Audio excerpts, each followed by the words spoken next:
வழியாக நடந்து சென்று காசி மாநகரத்தை அடைந்து கடன் தீர்க்க வழி ஒன்றும் தரவில்லை. அழுது புலம்புவதை பார்த்து எனது மனையால், சுவாமி, என்னையும் மகனையும் யாரிடமாவது விலை கோரி விட்டு முனிவருக்கு சேர வேண்டிய பொருளை கொடுத்திருங்கள் என்றார். என்ன செய்தி? வேறு வழி இல்லை. மனைவி மகனையும் கரத்தில் பிடித்துக் கொண்டு விலையோ விலை, விலையோ விலை, விலையோ விலை என்று விலையோ விலை என்று கூறுகின்றேன். விலையோ விலை என்று கூறுகின்றேன். விலையோ விலை என்று கூறுகின்றேன். மனைவிகளை கூறுகின்றேன். விலையோ விலை என்று கூறுகின்றேன். விலையோ விலை என்று கூறுகின்றேன். மனைவிகளை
இருவரையும் பிடித்துக் கொண்டு விலைகோரி சென்றபோது யாருமே விலைக்கு வாங்க முன்வரவில்லை. கடைசியாக இறுதியாக இருந்த இடம் அந்தனர் வீதி.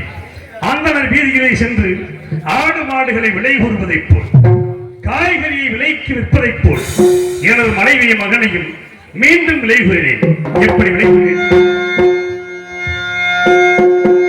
உலகம் அறியாத புதுமை,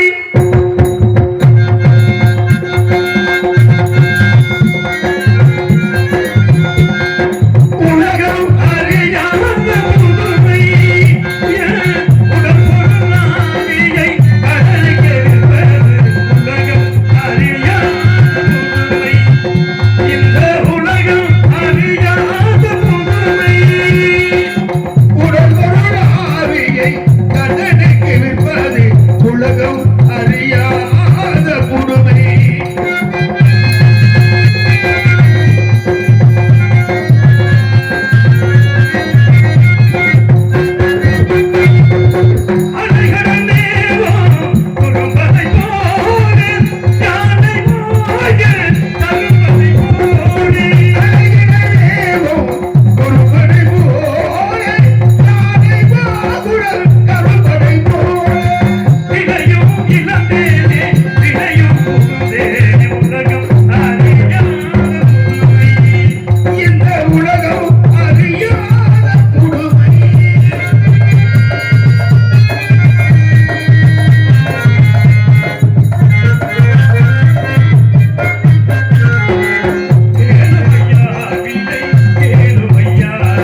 கடைசியாக காலகண்ட ஐயர் விலைக்கு வாங்கினார்.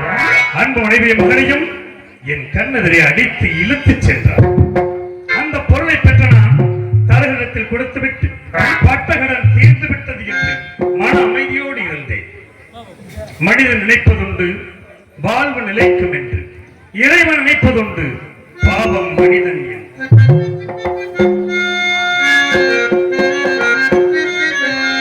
மனிதன் நினைப்பதுண்டு வாழ்வு நிலைக்கும் என்று, இறைவன் நினைப்பதுண்டு பாவம் மனிதன் என்று.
நான் வைத்துக் கொள்வேன் என்றார் சுவாமி.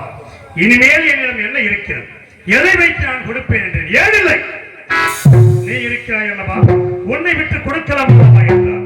ஆம் சுவாமி, என்னை நான் மறந்து விட்டேன் என்று சொல்லி அன்பு மந்திரி சத்தியகிக்கு அழைத்தேன். என்னையும் இந்த காசிமா நகரத்து விதிகளில் யாரிடமாவது விலை கூறி விட்டு விடுங்கள் என்று மனம் சோர்ந்து விலை கூறக்கூடிய மந்திரியார் மூர்ச்சியாகி கீழே சாய்ந்து விட்டார். இந்த பாவியாகி நான் என்னை நானே விலை கூறி சென்று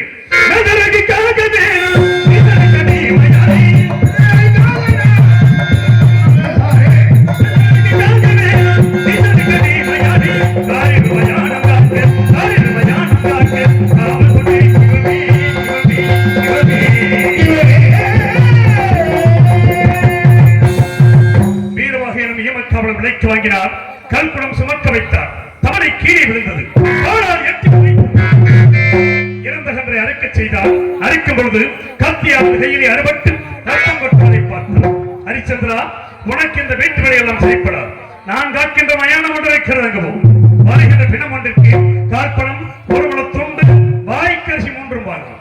காற்பணம் முளத்துண்டு எனக்கு அனுப்பி வை, வாய்க்கரிசி மட்டும் வைத்துக் கொள் என்றார். அரண்மனையிலே அறுசுவை உணவு உண்ட நான் இன்று மயானத்திலே பிணத்தின் மேல் போடப்படுகின்ற வாய்க்கரிசி ஒன்று வாழ்வுக்கு என்னை கொண்டு வந்து நடத்தி வைத்தார். எஜமானிட்ட கட்டளைப்படி மயானத்தை காக்க புறப்படுகிறேன். இறைவா, மயானத்தை காக்க புறப்படுகிறேன். கருப்பு, அதாவது சமய கருப்பு அவர்களுக்கு விழா கல்வியின் சார்பாக ரூபாய் 200 ரூபாயை அன்பளித்துள்ளார்கள். 200 அன்பளிப்படுத்தி கௌரவப்படுத்திய விழா கமிட்டி அவர்களுக்கு நெஞ்சார்ந்த நன்றி கலந்தவர்கள். போகின்றே போகின்றே